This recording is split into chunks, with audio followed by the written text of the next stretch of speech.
Okay, चलो then, thank you.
Good morning.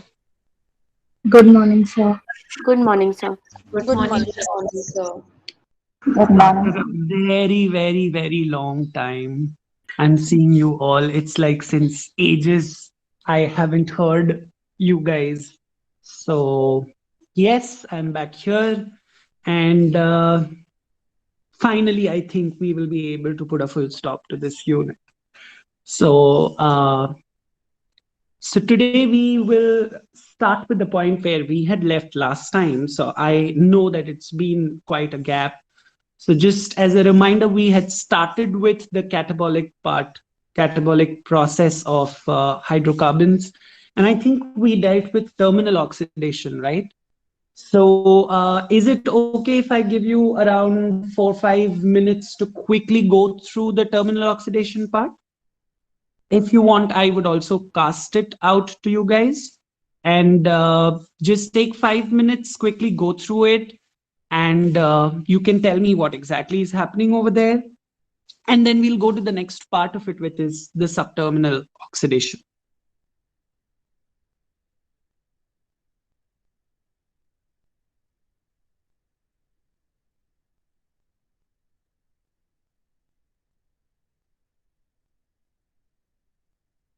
Is the screen visible to all of you? Yes, sir. Great, amazing. So take 5 minutes, and once you are done, just type a yes in the chat box, and we can start with our discussion.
Okay, great. I can see that several of you have said that you guys are done with it. So is there anyone who could explain me what exactly is happening over here?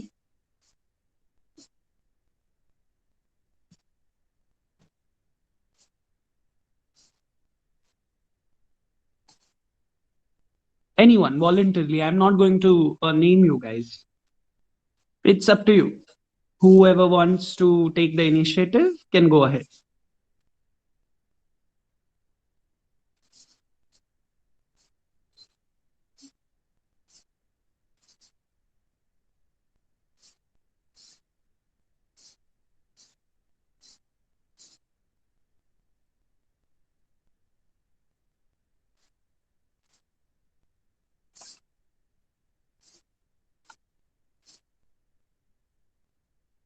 Anyone? Yes, sir. Sir, so here the NADH plus H plus is reduced to NAD plus with the help of reductase, which gets reduced over there. And rubredoxin is oxidized to Fe2 plus is oxidized to Fe3 plus. These three reactions, they occur with the help of the enzyme rubredoxin NADH oxidoreductase. So the oxygen is when the rubredoxin is Okay, oxidized. Dipti. Yes, sir. First of all, I would say that NADH is being oxidized. Okay, because you're removing hydrogens from there and forming an NAD. So you are basically carrying out an oxidation in that very first step, right? Yes, sir. Sorry. Yeah. Huh. Okay. So So, okay, wait. So Dipti has said the first part for us. Anyone who could take it over from here? Sir, Anyone? Yes. so we are basically oxidizing the terminal carbon that we have. So here we have a 12 carbon chain with the CH3 at the terminal part. Mm-hmm. We have the enzyme and alkane monooxygenase, which is Right. converting it to an alcohol. Mm-hmm. We have Okay. dehydrogenase, Mm-hmm. help of which is reducing NAD. It is Mm-hmm. converting the alcohol to an aldehyde. Right. So wait, Shruti. Anyone else wants to take it over to the last step?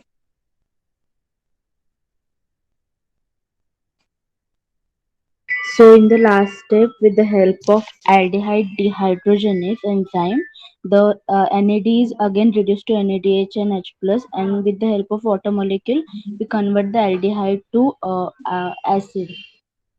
Amazing. Okay. Thank you, Trupti. So thank you to all three of you, and I hope that all others over here are also in sync and have understood the process. So this was about the terminal oxidation, right? And this is something which is carried out by an organism called as Pseudomonas oleovorans. Okay, so remember this. This is carried out by Pseudomonas oleovorans. Okay, now this is also referred to as,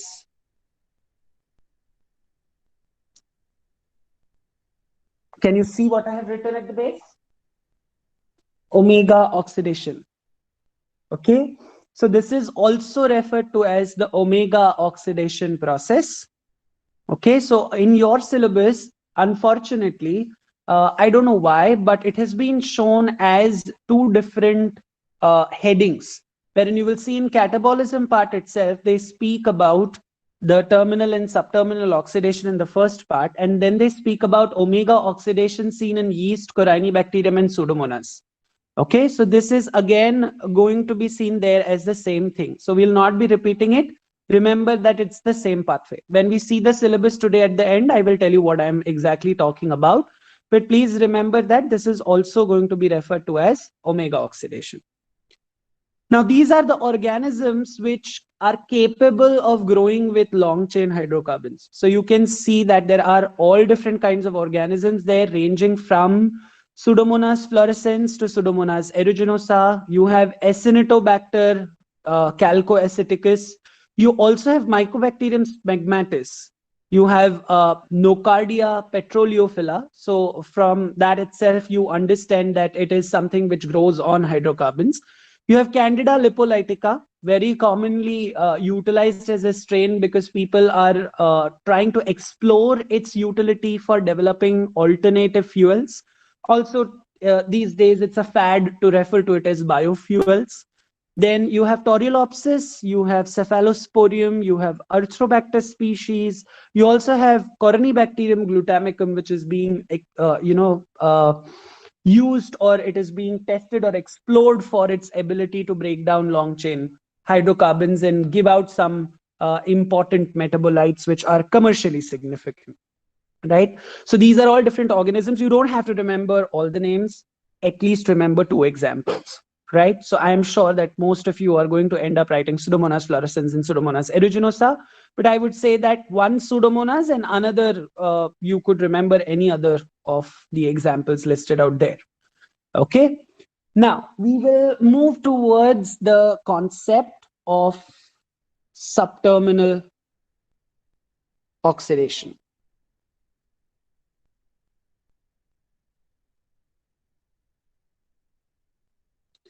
So the moment I use the term subterminal, you have to understand that whatever changes we are going to do, that's not going to take place at the terminal end. It's going to be just below the terminal end. Okay, so let us see what exactly is going to take place. So first, let us see what are we actually working on, right? So let me write the structure down.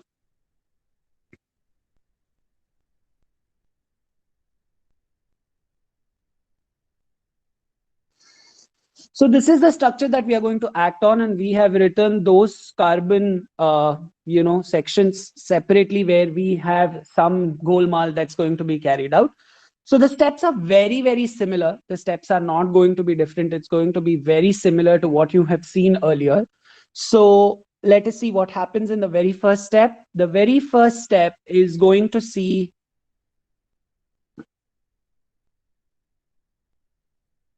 a hydrogen donor, okay, which means that that particular substrate which is giving out hydrogens is being oxidized over here. And there's going to be an atmospheric oxygen, out of which one atom of oxygen is going to be added to the structure, and another is going to combine with the hydrogens which is coming from this substrate and form a water molecule, right? So I think you should have guessed the enzyme by now. Can you tell me what the enzyme would be? Anyone? So is it N-alkane monogenase? Did you mean monooxygenase, Yeah, Nitya? monooxygenase, sorry. Yeah, yes. So here we will have a monooxygenase coming into the picture. ठीक है? अभी क्या change होगा मेरे substrate में वो देखते हैं. So as it's not something that is acting at the terminal end, where is it going to act? It's going to act on the second carbon over here, that is this part. Okay, so you will see that what's going to happen over here is oxygen is going to be added here. So CH2 becomes CHOH. So just an oxygen atom has been added over there. The rest of the part will exactly remain the same. Okay, there is no change at all. So the rest of the part is going to remain exactly the same. So have you understood the first reaction? It is exactly same monooxygenase reaction that you have learned earlier in terminal oxidation. The only difference over here is that it's not acting on the terminal carbon. It's instead acting on the CH2 group. So oxygen is added there and it's getting converted into a alcohol. Is that very clear? So you're forming a secondary alcohol in this particular case. Okay. So earlier in terminal oxidation, the alcohol group was at the terminal end, but now that's not the case. Okay, so that's the only difference. Can you quickly note down this reaction so that I will write the next reaction on the next sheet? And once you are done, write yes in the chat box.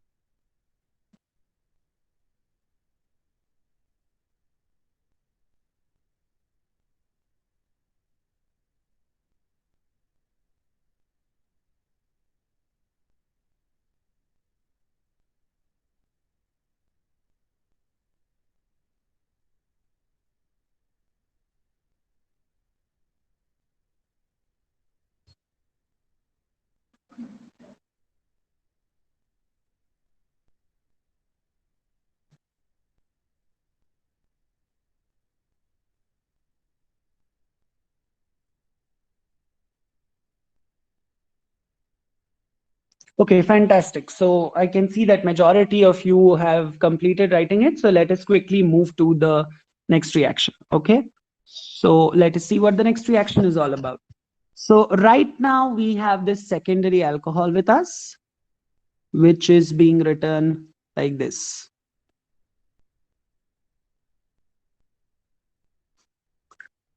Now we are going to carry out oxidation of this particular secondary alcohol. Okay, and that oxidation is going to involve an NAD coming into the picture. Okay, accepting hydrogens and getting converted into NADH and H plus. Okay, so what is going to be the consequence of this? Because the hydrogens that I'm going to remove is going to be from here, from this group.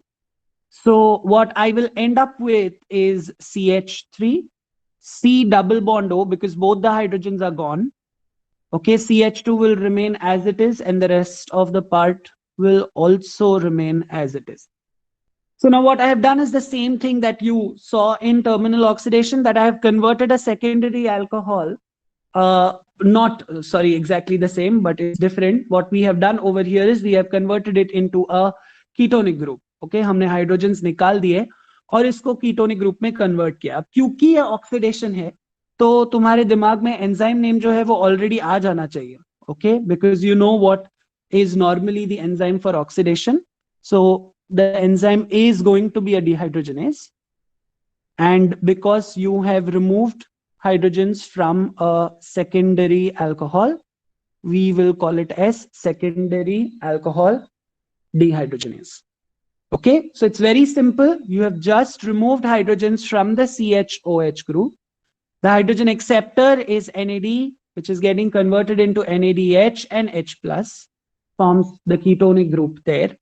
Okay, and the enzyme that is playing a role over here is secondary alcohol dehydrogenase.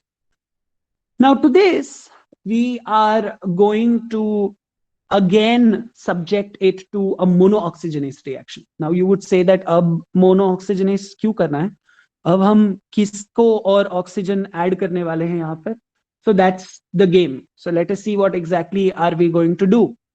So here, what we are going to do is, right now we have this ketonic group with us, right?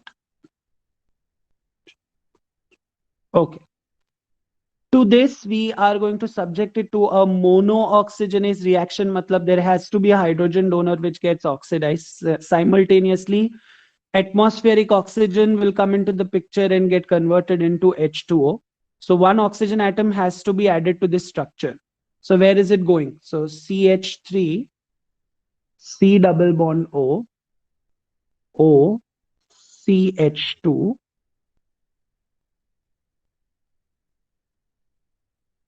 Okay, अब तुम बोलोगे ये क्यों कर रहे हैं हम, इसका रीजन क्या है?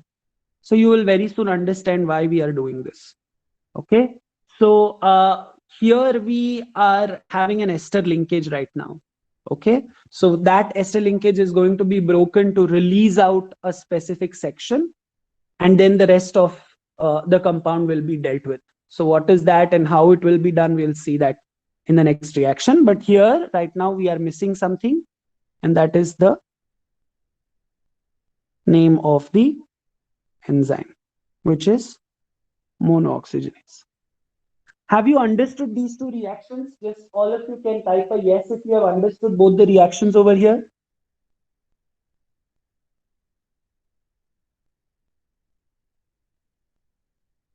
So can you quickly note it down, and once done, can you tell me in the chat box that you're done writing it?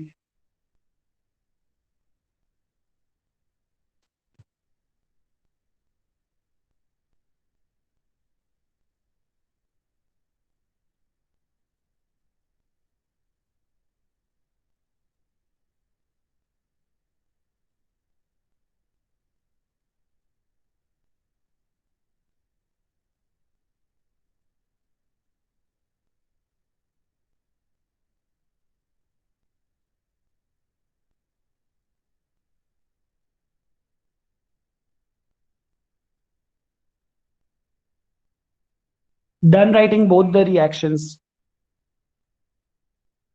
Great. So we can move ahead then. We don't have to waste time. So let's go to the next part. Okay. So the next part is the last section of this particular pathway. So right now, okay, just give me a minute. Let me change the color. Yeah. So right now, this is the structure that we have. C double bond O, OCH2. Right? Now this has to be broken down. Okay. And I will break it down in such a way that this section is released out, which means that what I should get is CH3COOH. Okay, and this part should be released out separately. So to do this, I will use a water molecule such that an acetate is released. Okay, and simultaneously, I will get CH2OH,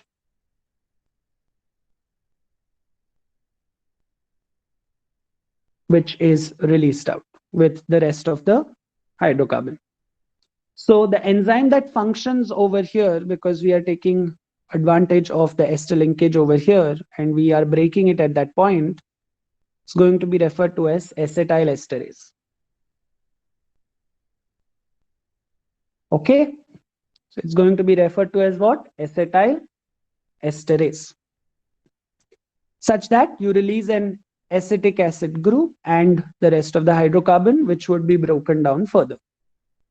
So like this, you will go on releasing acetate groups, which could be further metabolized using Krebs cycle to derive energy.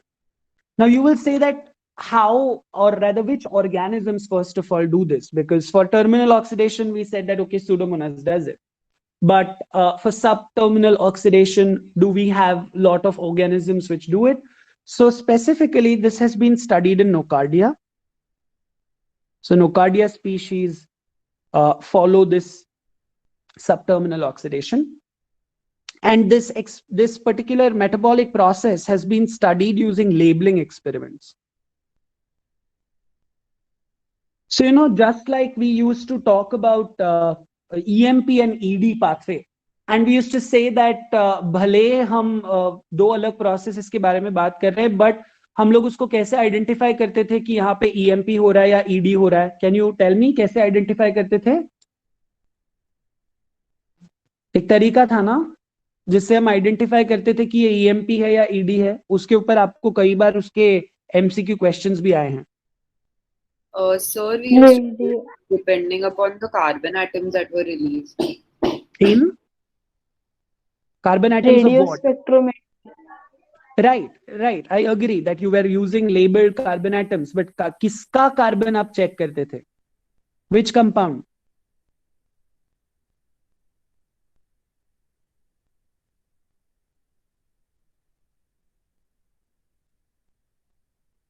Right? हाँ या ना? Yes, sir. CO2 release में देखते थे ना कि कहाँ कौन से कार्बन से रिलीज हो रहा है, कौन से कार्बन ऑफ ग्लूकोज से CO2 बन रहा है, ये हम चेक करते थे. राइट? यस और no? Yes, sir. Yes, sir. Yes, sir. Right.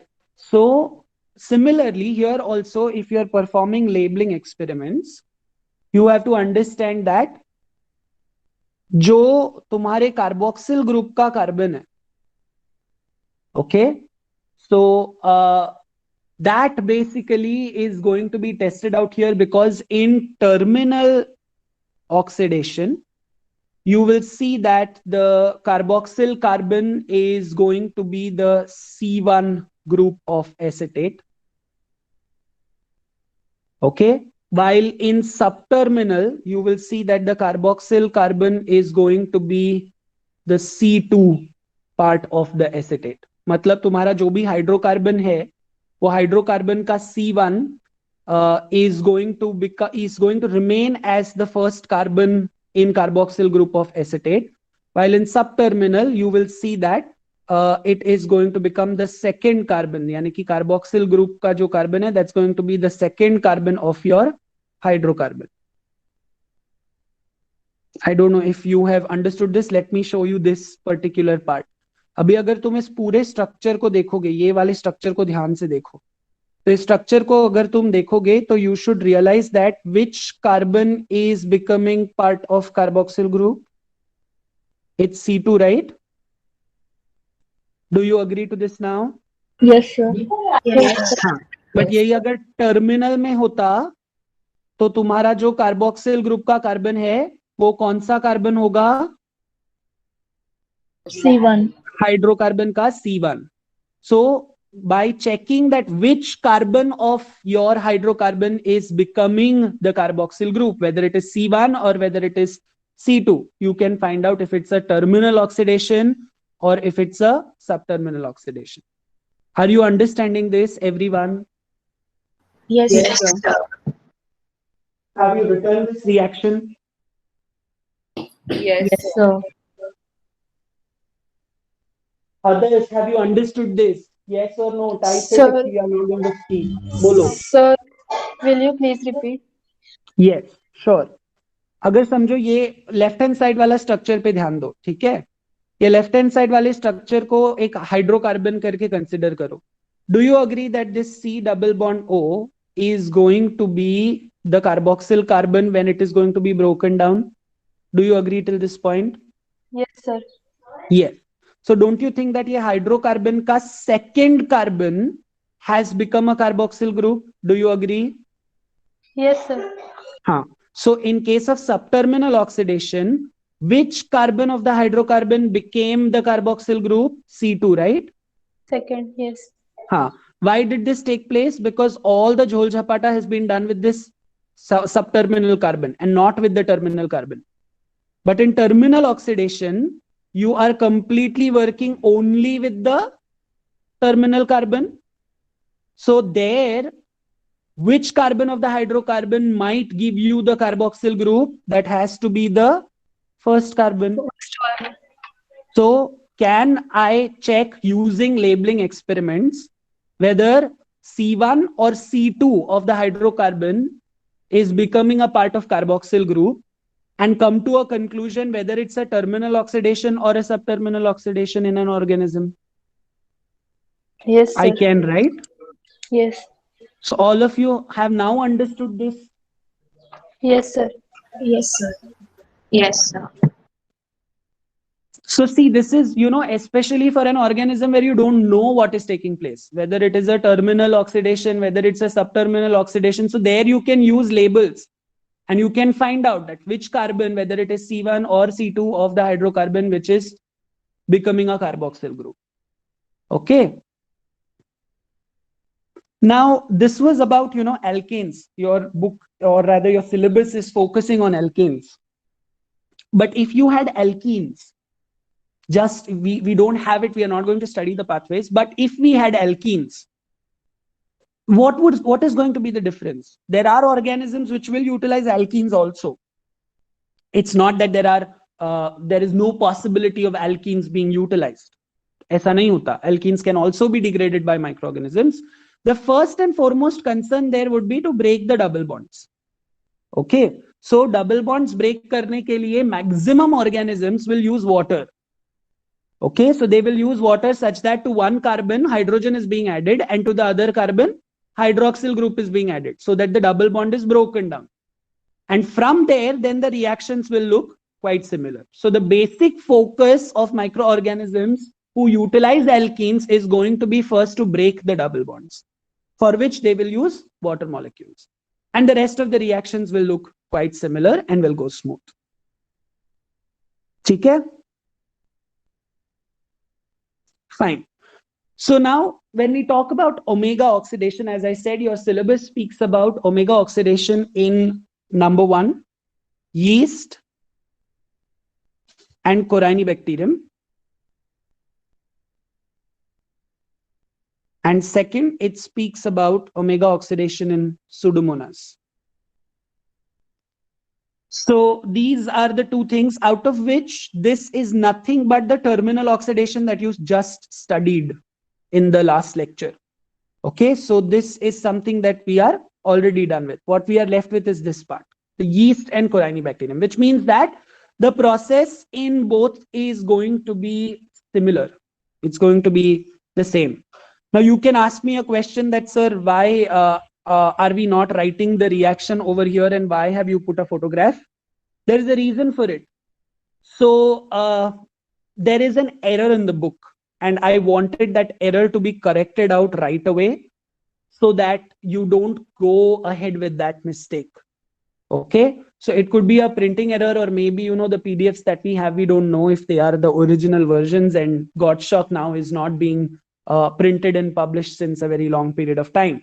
So let's see what this process basically is about. It's exactly, you know, similar to what we have been seeing in the terminal subterminal oxidation reaction. So it's not really great. So you can see here they have mentioned a compound CH3 CH2 N times CH3, which means that this compound could be anything actually. Okay, you have an oxygen, and they have shown you hydrogen atoms being added over here. Now, where are those hydrogens coming from? So you can see over here, NADH plus H plus is being oxidized to NAD plus. Okay, that's being shuttled between flavoprotein, FES centers, and P450, which is just like your cytochromes, but this is here the phytochrome groups which are going to shuttle hydrogen, and that hydrogen is then taken up. So here basically you are carrying out nothing but a monooxygenase reaction. You have atmospheric oxygen, you have hydrogens. So you have to understand that one oxygen atom is going to combine with these hydrogens to form this water molecule. Okay, and another oxygen is going to be added to this compound. So now your compound has to become CH3 CH2 N times and CH2OH. So you had a CH3, उसमें मुझे सिर्फ oxygen add करना था, तो उसको हमने कैसे modify किया? CH2OH कर दिया उसको. Okay, so it is just a monooxygenase reaction. It's just that it is going through several oxidoreductase groups and then finally reaching the compound. Okay, so the hydrogen is coming in that way, and that has been shown over here directly. Okay, so here the enzyme is going to be nothing but monooxygenase. Now let us see the next reaction. So once you get this compound CH3 CH2 N times CH2OH and NAD plus, which means I'm going to carry out an oxidation now. So where is the hydrogen going to be removed from? So it's very simple. I am going to target these hydrogens. So CH2OH में से अगर मैंने दो hydrogen निकाल दिया तो मेरे पास बचेगा CHO, यानी कि I'm converting this to an aldehyde. Right? I'm going to convert this to an aldehyde. I had an alcohol with me. Now I am converting it to an aldehyde. So the enzyme here is going to be a dehydrogenase. I am removing hydrogens from an alcohol. So my enzyme is going to be alcohol dehydrogenase. Right? So my compound now becomes CH3 CH2 N times C double bond OH. That is nothing but aldehyde group, and NADH and H plus. I hope these two reactions are clear to you, all of you. Yes, sir. Yes, sir. Now the gadbad is here in the last step. The last step is also basically an oxidation step.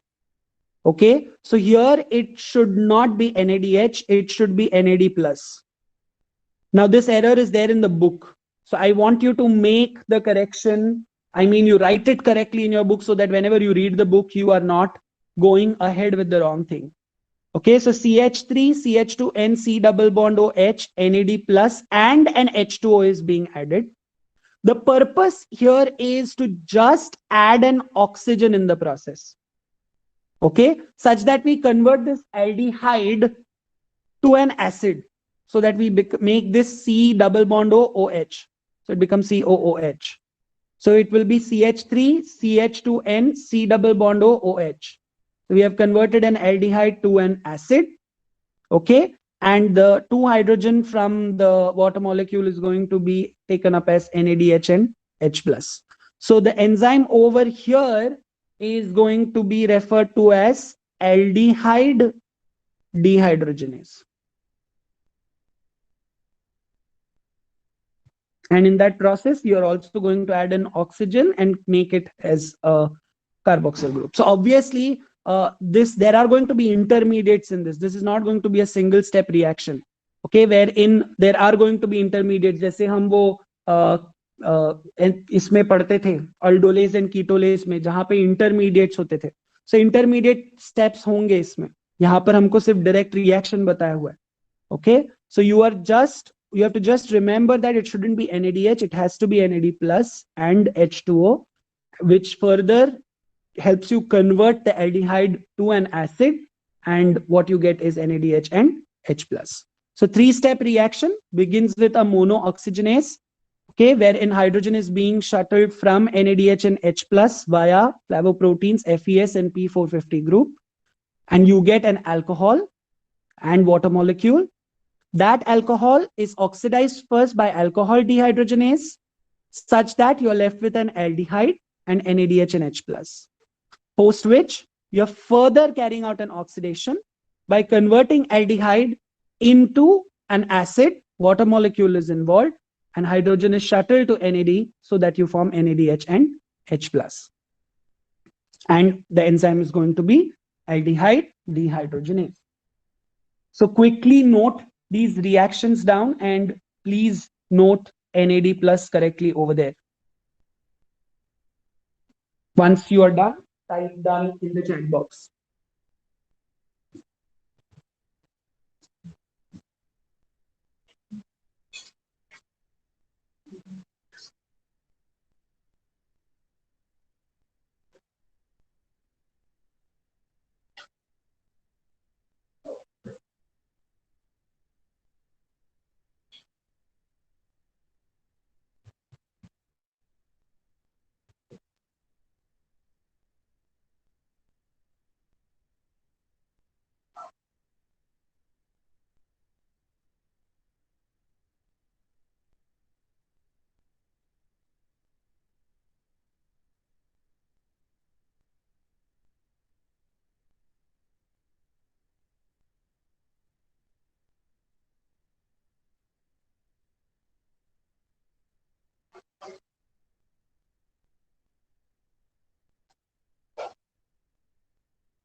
Okay. Just give me a minute. I will cast my screen. Just give me a minute to do that.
Okay, so have a look at the syllabus because this is something that we have completed now, and there are some questions that I have got about the references also. So I thought I will speak about all references for this specific unit at one go.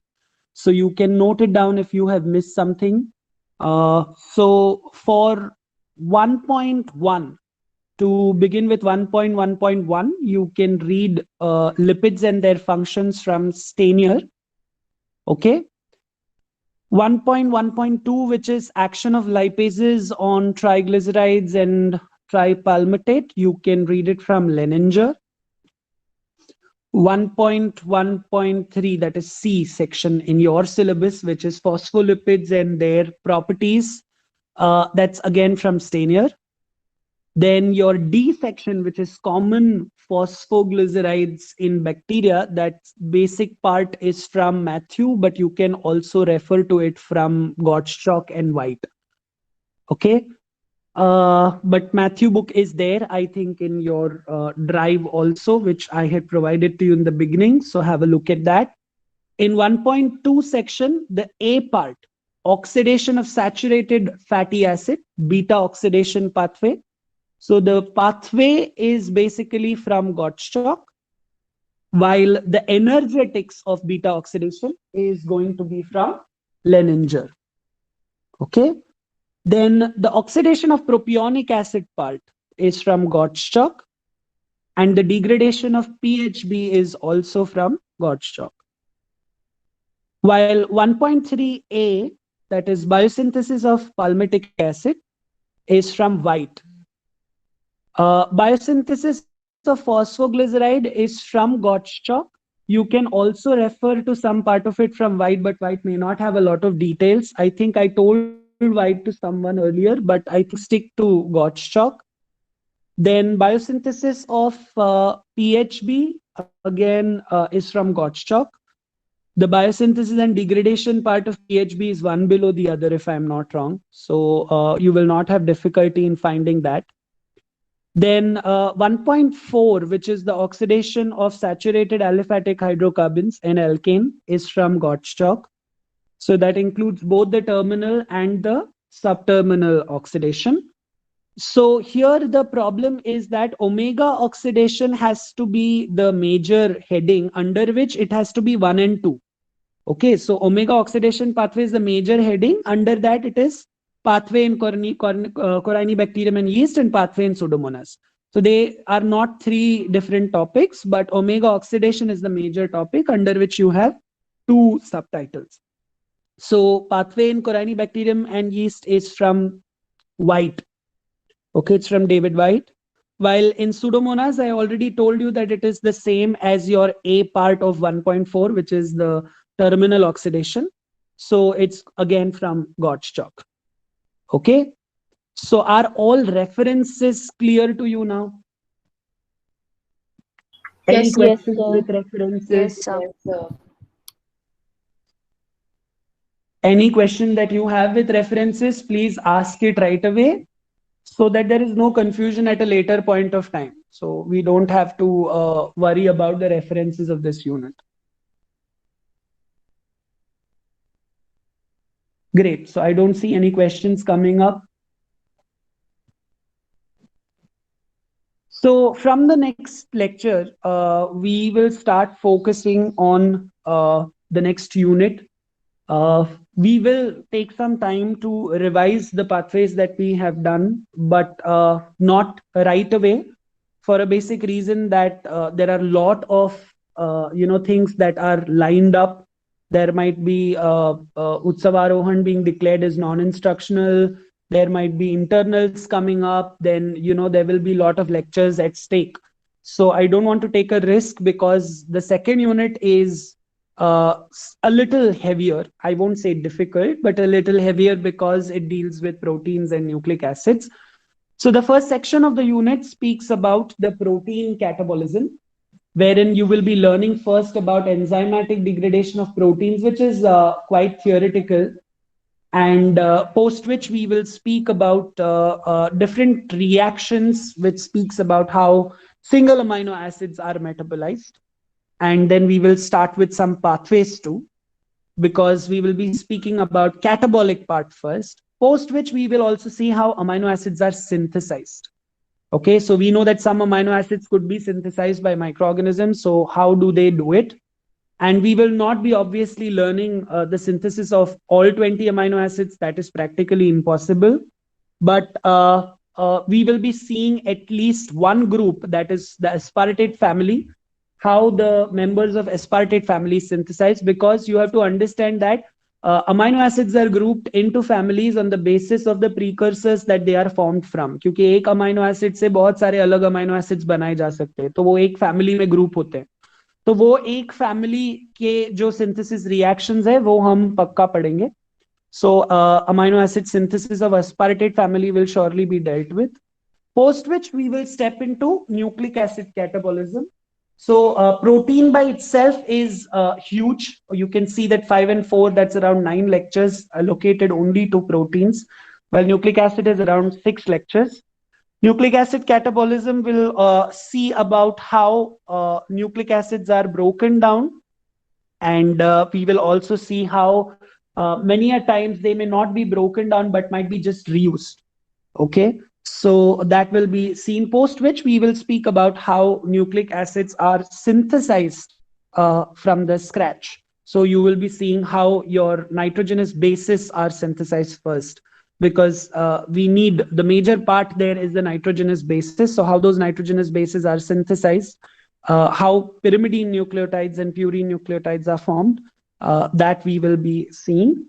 And there will be some basic part about how the diphosphates are formed, how triphosphates are formed. So we will be focusing on that also. So that is about the second unit, and we will be starting with the catabolic part of proteins first. So we'll start with the enzymatic degradation of proteins in tomorrow's lecture, and then we will see how it takes us ahead. Okay, so I think Shruti has given me a date of 22nd, right, Shruti, for the test? Shruti? Yeah, is that date convenient to all of you? Yes, sir. Yes, sir. Yes, sir. Yes, sir. Okay, and what kind of test are you giving first? A proper written test or an MCQ test?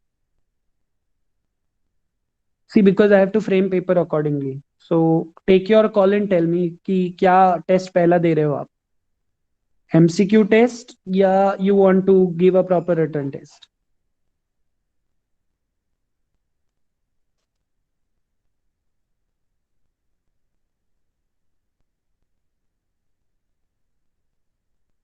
Okay, you want to think about it, and Shruti can tell me what it is, but possibly tell it to me before Saturday, so that I will keep that in mind while I'm setting the paper.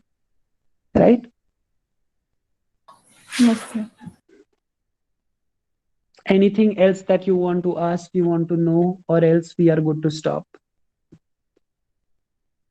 So I just want to ask you, like, what is the approximate date for the internals? So see, normally it is 45 days from the beginning of your term. So your term began in the first week of Jan, right? So somewhere in second week of March, you can expect it. First, second week of March, you can expect it. It's not going to be in Feb for sure.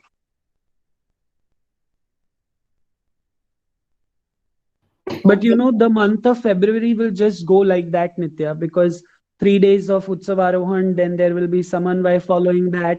So, you know, that month, the Feb month is gone. So I really think that you guys should, and you will also have to prepare for your different entrance exams and stuff. So that's why I'm leaving all decisions on you, and you have to just give me a date. You have to tell me when and how you want to prepare for things. I am okay with whatever dates you suggest. Okay.